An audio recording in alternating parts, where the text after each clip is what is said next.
మాటలు తూటలు పేల్చేసుకున్నారు. కోర్టులో తెలుసుకుందాం. కోర్టులో పిటిషన్ వేసినమాట అయితే వాస్తవమే. జడ్జిలు చెప్పాల్సి ఉంటుంది. ఆ టాపిక్ ఇప్పుడు ఎందుకు వచ్చింది అంటే హైకోర్టులో పిటిషన్ ఉంది కదా, నోటీసులు వచ్చినాయి మొన్న రీసెంట్గా పోయిన నెలలో. ఎమ్మెల్యే తోట లక్ష్మీకాంతరావు పైన కేసు వేయడం జరిగింది. ఇది చెల్లదు అని అక్కడక్కడ టాక్ కూడా అనిపిస్తుంది. హనుమంత్ షిండేకు ఫేవర్గా ఉంది. షిండే ఒకవేళ గెలిస్తే పరిస్థితి ఏంటనేది ప్రశ్న. బీజేపీలో కొంతమంది, కాంగ్రెస్లో కొంతమంది వాళ్ళు జోష్మియా బజికాయ అన్నట్టు వెళ్ళిపోయారు, కానీ కథ బిడిచి కొట్టింది. మన కర్మ మన ఎంబడి ఉంటుంది. ఇప్పుడున్న ఎమ్మెల్యే సుప్రీంకోర్టుకు ఆశ్రయించిండు అనేది కూడా టాక్ బాగానే అనిపిస్తుంది. మరి ఇది ఎంతవరకు నిజమో నాకైతే తెలియదు. ప్రజలు అనుకుంటున్నమాట, జర్నలిస్ట్ అనుకోరు. ఇక్కడ ఇట్లా ఉంటే నడుస్తుంది, లేక పిచ్చిన లేక కనిపిస్తున్నాడని అనుకుంటారు. వాస్తవం చాలా వైరల్గా అయితే కనిపిస్తుంది. నమస్తే నా అందరికీ. వ్యక్తిగతంగా కానీ, రాజకీయంగా కానీ, ఇంకా ఏ విధంగా కానీ కూడా ఎవరు శత్రువులు అయితే ఎవరు లేరు. కానీ కాకపోతే కొందరు భావిస్తారు, మనము 10 మందిలో ఒక 7కి నచ్చితే చాలని నేనైతే అనుకుంటా. ఎప్పటికీ ఒక మూడో వంతు మాత్రం ఉంటూనే ఉంటారు ఎవరికైనా. రాజకీయ పరంగా నేను వార్తలు అప్పుడప్పుడు చదువుతూ ఉంటాయి కదా.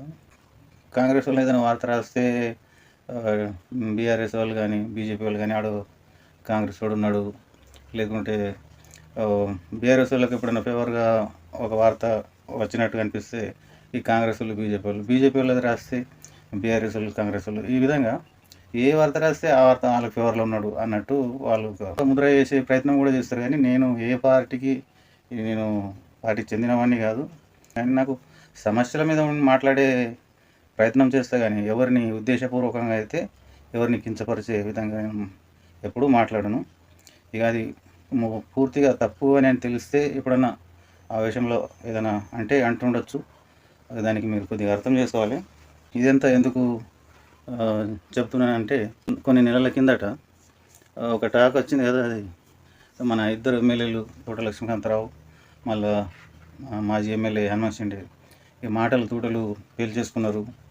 ఇక నేనంటే నేను, నువ్వంటే నువ్వు, కోర్టులో తెలుసుకుందాం, నువ్వు అది కాదు, ఇది కాదు, ఏసీ కాదు అని కోర్టులో పిటిషన్ వేసినమాట అయితే వాస్తవమే. షిండే అయితే ఇప్పుడు తోట ఈ తీర్పు మాత్రం అక్కడ జడ్జిలు చెప్పాల్సి ఉంటుంది. ఎవరు చెప్పరు, కోర్టు అన్నాక వాళ్ళే చెప్పాలి కదా. ఏసీ కూడా ఇప్పుడు 5 నెలలు ఏమో అవుతుంది నాకు తెలిసి. ఆ టాపిక్ ఇప్పుడు ఎందుకు వచ్చింది అంటే అవును నిజమే, ఆ టాపిక్ ఇప్పుడు ఎందుకు వచ్చింది అంటే ఇప్పుడు వినండి. హైకోర్టులో పిటిషన్ ఉంది కదా, హైకోర్టులో పిటిషన్ ఉంది. అయితే అప్పుడు ఎలక్షన్ పీరియడ్లో వీళ్ళ ఎమ్మెల్యేకు పోటీ చేసిన అభ్యర్థులందరికీ నోటీసులు వచ్చినాయి మొన్న రీసెంట్గా పోయిన నెలలో.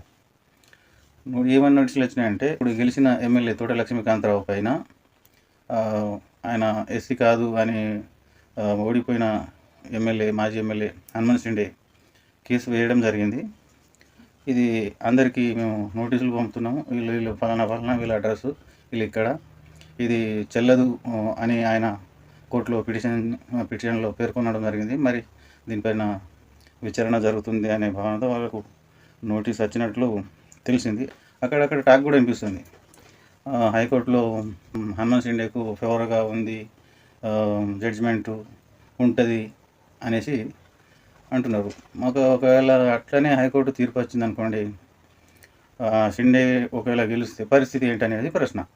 పరిస్థితి ఏంటనేది ప్రశ్న వాస్తవమే, ఎట్లయితే అట్లయితే. కానీ ఇదంతా ఇంకా ఎందుకంటే ఇప్పుడు ఉన్న టీఆర్ఎస్లో ఉన్న లీడర్లు అంతా చంపారు కదా, బీజేపీలో కొంతమంది, కాంగ్రెస్లో కొంతమంది. మరి వాళ్ళు తిరిగి వచ్చే అవకాశాలు ఉంటాయా, లేకపోతే ఇంకా ప్రభుత్వం కాంగ్రెస్ ఉంది కాబట్టి కాంగ్రెస్లో ఉంటారా, లేకుంటే బీజేపీలో వెళ్ళిన పరిస్థితి ఏందనేది నాకు కూడా కొద్దిగా డౌట్గా ఉంది. వాళ్ళు జోష్మియా బజికాయ అన్నట్టు వెళ్ళిపోయారు, కానీ ఇక వాళ్ళు అనుకున్నట్టు కాలేదు, కథ బిడిచి కొట్టింది. అనుకున్నది ఒకటి, అయింది ఒకటి, ఇట్లా జరిగింది. ఇక మన కర్మ మన ఎంబడి ఉంటుంది, ఎంబడి చూపిస్తుంది. కానీ మనం అనుకుంటాం ఇదే అని ఒకడు అంటాడు, ఇదే అని ఒకడు అంటాడు. ఎవడు అనేది కాదు, అది అయ్యేది అయితేనే ఉంటుంది. మనం చూసుకుంటూ పోవాలి అంతే, వేరే ఏం లేదు. ఎవరేం చేసినా, ఎవరు ఇది చేసినా అది నేను అయితేనే ఉంటుంది. ఇక నేను అన్నంత మాత్రాన, ఇంకోటి అన్నంత మాత్రాన అయితే అది కాదు.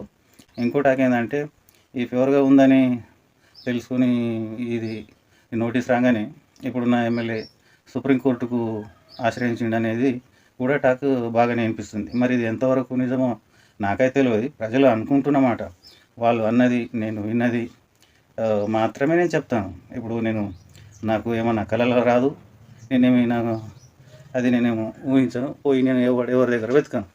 అక్కడక్కడ నార్మల్‌గా నేను ఎప్పుడు సింపుల్‌గానే ఉంటా. నాకు చూసి ఎవరు విలేకరి కూడా అనుకోరు, జర్నలిస్ట్ అనుకోరు.